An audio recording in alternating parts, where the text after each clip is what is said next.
amigos, bienvenidos a nuestro programa Encuentros de Enfoque. Esta vez para compartir con ustedes una vez más la lección de la semana. Pastor y colega Pedro González Jr. Nosotros seremos los presentadores de este programa en esta ocasión. Pastor, ¿qué le parece si hacemos una oración? Claro que sí. Adelante. Oremos. Nuestro Dios, te pedimos que nos des el entendimiento que solo viene de ti para poder entender el mensaje que tú tienes para nosotros. En el nombre de Jesús. Amén. Amén. Amén. Bueno, lo primero que vamos a hacer en esta hora es definir los términos en esta lección. ¿Qué significa la palabra arrogancia? Bueno, arrogancia es un adjetivo que describe una persona altanera y una persona soberbia, ¿ok? Y destrucción, bueno, en el contexto de la lección de esta semana, es el cumplimiento de la profecía que había dado Daniel en el capítulo 2 y que ahora se estaba cumpliendo, la destrucción del imperio babilónico. Se puede decir que, pastor, en la historia, el rey Nabucodonosor aprendió la lección. Sin embargo, uno de sus sucesores, llamado Belsasar, no aprendió la lección. ¿Por qué no aprendió la lección? Usualmente no aprendió la lección por lo que habíamos, pastor, usted presentó al principio, cuestión de arrogancia. La arrogancia es una epidemia que afecta al ser humano hoy día. Existe la arrogancia por bienes, que es lo primero que pasó con el orgullo. Es muy similar, parecido al orgullo. Y esto fue lo que le pasó a Belsasar, arrogante, no reconoció al Dios verdadero. Así es. Y es difícil que una persona arrogante sea alcanzada por la misericordia, porque definitivamente no siente que tiene necesidad de nada. Correcto. Bueno, este rey arrogante se llamó Belsasar. Y Belsasar, en el capítulo 5, precisamente el libro de Daniel, se describe que Belsasar decidió realizar una fiesta. Pero esta fiesta tenía una connotación diferente, porque era una fiesta con la intención de profanar. ¿Ok?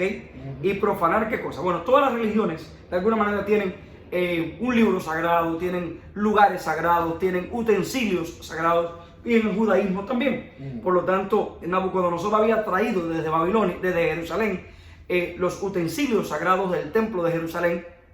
Y ahora, a pesar de que Nabucodonosor había aprendido la lección y le había recomendado a sus sucesores que respetaran y honraran al Dios de los israelitas o de los judíos, Belsasar no hizo caso omiso a la recomendación de Nabucodonosor y decide traer los utensilios sagrados a una fiesta pagana que iba a realizar. Bueno, Belsasar en este caso comete algunos errores. Primero, profana los utensilios sagrados. Y esto es peligroso, pastor. Sí. ¿Por qué? Porque a veces con frecuencia o cometemos el peligro de considerar cosas sagradas como profanas.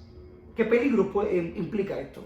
Bueno, Dios es bien claro cuando Él da cierta orden. Por ejemplo, la ley que dio para el tiempo de Moisés, nadie podía tocar el arca, solamente las personas indicadas, los levitas podían llevar el arca. Dios siempre da designios específicos para el hombre, y en este caso esto era solamente para el trabajo de los levitas, para aquellos que oficiaban el templo. Tiene connotaciones y repercusiones muy peligrosas. Al no seguir la ley de Dios había consecuencias, y por esto Belsasar decide utilizar esto de una manera arrogante, como se presenta al principio. O sea, que es su carácter arrogante lo que lo lleva a decir: a mí no me importa que estos sean utensilios sagrados, para mí no son sagrados. Y de hecho eso precisamente fue, la arrogancia llevó al faraón de Egipto a no dejar salir a los hijos de Israel. Correcto. Y esto le costó la vida, ¿ok? A él y a su pueblo. Así mismo.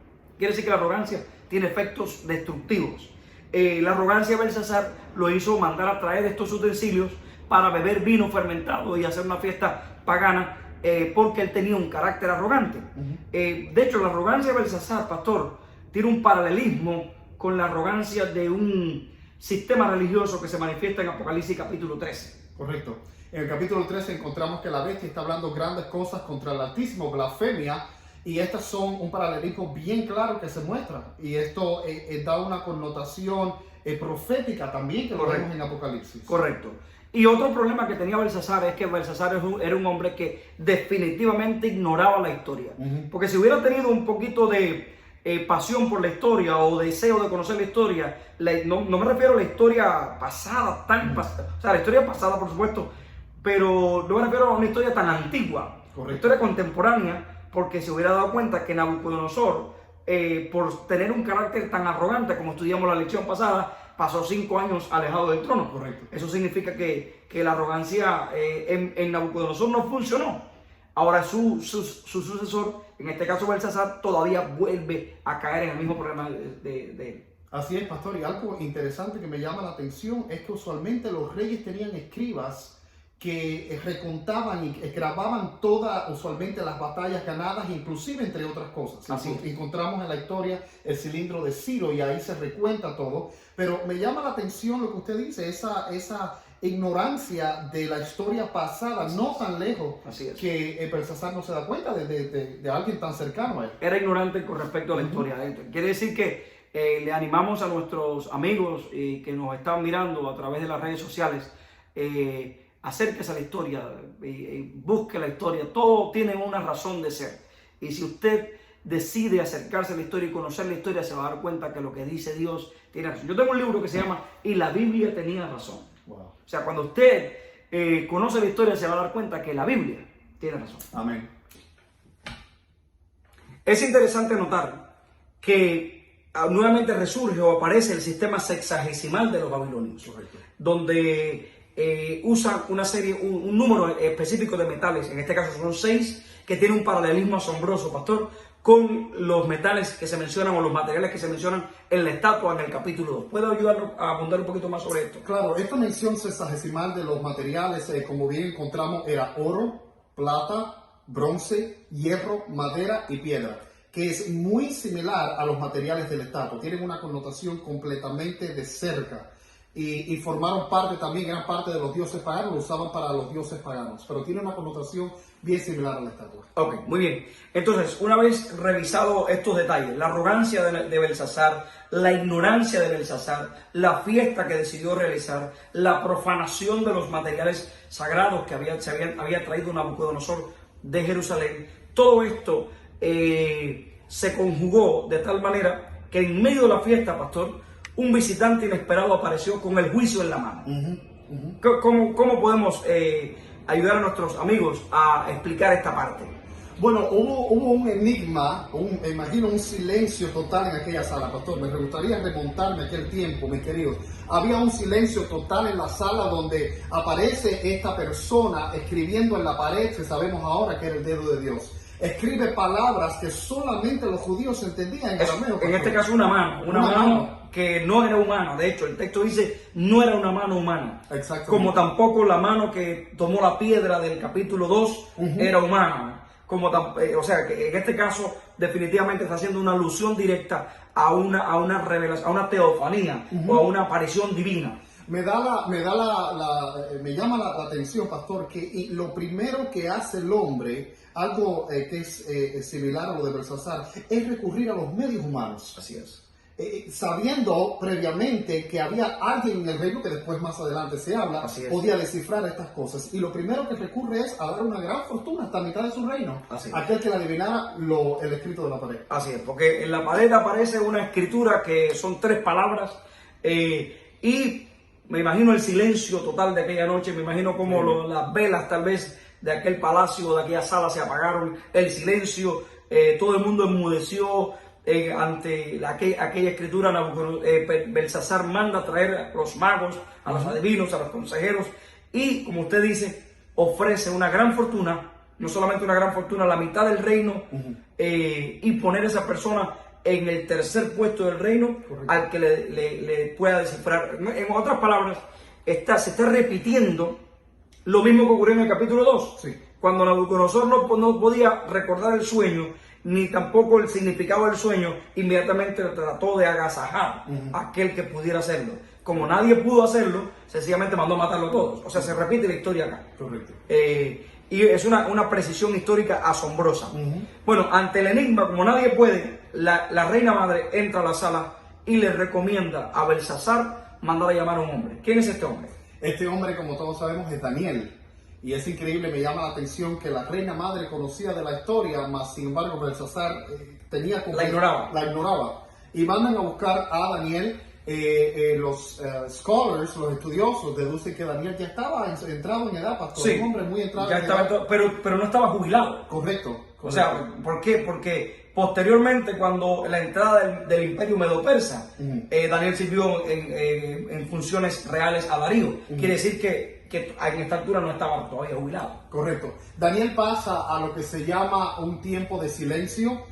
Usualmente yo lo llamo el tiempo del olvido en el término de Belsasar. Como rey entra, lo deja al olvido, nadie le da ya la gloria a Dios, nadie recuerda lo que Dios hizo en el pasado, y de momento llega un actor principal, un protagonista a la historia denominado Daniel. Así es. La reina le recomienda, manda a traer a Daniel.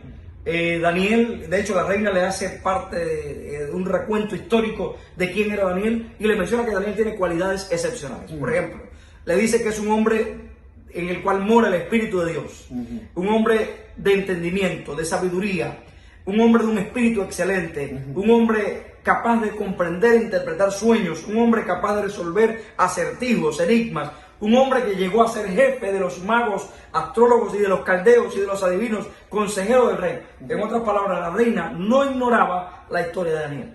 Correcto. Es increíble ver una de las cosas, pastor, que me llama la atención, que se encuentra en el libro de Daniel explícitamente, es la parte donde dice tenía un espíritu superior. Así es. Es increíble como la reina presenta cualidades que son acertadas por un conocimiento que ella conocía, había de alguna manera vivido de cerca y había visto con sus propios ojos que había pasado. Dios había usado a Daniel y había pasado en el reino babilónico. No, y es curioso, pastor, porque ese conocimiento superior, o sea, para que entendamos que la lección de este trimestre es un todo, es un paquete, es una bola completa. Ese conocimiento, esa superioridad de Daniel se pone de manifiesto en el capítulo 1, porque en el capítulo 1, después que los jóvenes hebreos fueron revisados, dice la Biblia que el rey los encontró 10 veces superiores a todos los demás jóvenes. De ahí, de la integridad de Daniel desde el capítulo 1. Bueno, las tres palabras que aparecen en la pared y que Daniel vino a interpretar eran las palabras Mene, Tekel, Peres. Esas tres palabras significan: Mene, contó Dios tu reino; Tekel, pesado has sido en balanza y has sido hallado falto; y Peres, tu reino ha sido dividido o roto y dado a los medos y los persas. Belsasar, su arrogancia lo llevó a profanar los utensilios sagrados. Se olvidó de glorificar a Dios. Belsasar se olvidó, ignoraba la historia de Nabucodonosor, de lo que Nabucodonosor les había enseñado y le había recomendado hacer. Y todo esto lo llevó a perder el reino en una noche.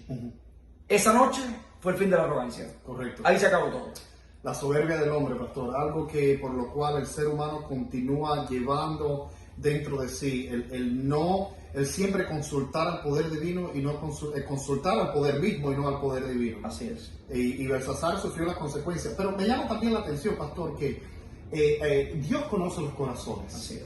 Y de alguna manera, cuando miramos la historia de Nabucodonosor, su reino también podía haber llegado a un fin, pero Dios conocía el corazón del hombre. Claro. Y lo llevó a someterse a su voluntad, y lo llevó a pasar como bestia en el campo, un tipo de licantropía presentaba el pastor en el tiempo pasado, pero conservó su reino. Así es. Ahora, en la contraposición con la historia de Belsasar, nota que Belsasar ya tiene una sentencia certera. Así es. Porque Dios conoce los corazones. Porque así es la profecía apocalíptica. Correcto. La profecía apocalíptica no es condicional, es puntual. Exacto. Se va a cumplir. Bueno, sin embargo, Belsasar cumplió su palabra. Le dio a Daniel las riquezas que Daniel al principio rechazó, pero al final dijo, bueno, de todas maneras esto se va a acabar. Correcto. Puso a Daniel como tercero en el reino, aunque por unas horas, porque esa misma noche cayó el imperio babilónico. Pero Belsasar cumplió su palabra. Y Daniel es testigo de algo curioso, pastor. Daniel había profetizado en el capítulo 2 la caída del imperio. Correcto. Y ahora estaba mirando la caída del imperio. Eso es profecía apocalíptica. De eso se trata. Ahora, finalmente tenemos que decir lo siguiente. Belsasar, un hombre falto de peso en cuanto a la justicia, pero con sobrepeso en cuanto a la maldad. Un hombre con falto de peso en temperancia, pero sobrepeso en intoxicación. Un hombre falto de peso en reverencia, pero sobrepeso en rebelión. Un hombre falto de peso en obediencia, pero sobrepeso en iniquidad. Por eso, el profeta Daniel le dijo, has sido pesado en una balanza, pero has sido hallado falto. Aquella fue la noche final de Babilonia. Interesantemente, como Babilonia tuvo una noche final, este mundo tendrá una noche final. Así es. Y esa noche final se acerca. Aunque lo creas o no, esa noche final se acerca. La Biblia lo dice así. Y si la profecía apocalíptica se cumplió en tiempo de Daniel, esta vez también se va a cumplir. El conflicto entre el bien y el mal va a concluir. Cristo vendrá a la tierra. Y aquellos que permanezcan fieles, como Daniel permaneció fiel y fue uno de los sobrevivientes de aquella catástrofe, aquella noche, muchos de los que permanezcan fieles en este conflicto final entre el bien y el mal, también permanecerán fieles y serán librados de la muerte segura. Por eso, apreciado amigo que me escuchas, que nos estás mirando, si estás esclavizado en algún vicio, en algún problema, en alguna dificultad, Dios quiere librarte. Si estás en el mar de la vida, Dios puede dividirlo para que tú cruces como lo hizo con Israel. Si tienes sed de justicia, Dios, el Dios de la verdad, puede darte agua de vida eterna. Si tienes hambre de la palabra de Dios, Dios puede saciarte. Si tienes frío, estás sufriendo el frío formalismo de este mundo, la Biblia dice que tú puedes refugiarte bajo sus alas. Si estás acosado por los enemigos, Dios te puede conceder la victoria. Si te ha mordido la serpiente del pecado y del mal, de la arrogancia, de la miseria, de la indiferencia, Dios te invita a mirarlo y a ser salvo. ¿Por qué? Porque Dios quiere hablarte diariamente, directamente de tu vida y mostrarte a ti su amor y su misericordia. Por eso queremos agradecerte por compartir con nosotros esta lección, desear las más ricas bendiciones de Dios sobre ti y que la luz de Dios brille en tu vida cada día. Amén. Dios te bendiga, te guarde. Gracias por compartir este hermoso espacio con nosotros. Que la paz del cielo esté contigo. Amén. Oremos. Bendito Padre, bendice a nuestros amigos que estarán mirando esta transmisión y permite que la luz del Evangelio y la luz de Dios brille en sus corazones. Que la esperanza, que la paz, que la misericordia y que la justicia les sonrían todos los días de su vida. En el nombre de Jesús.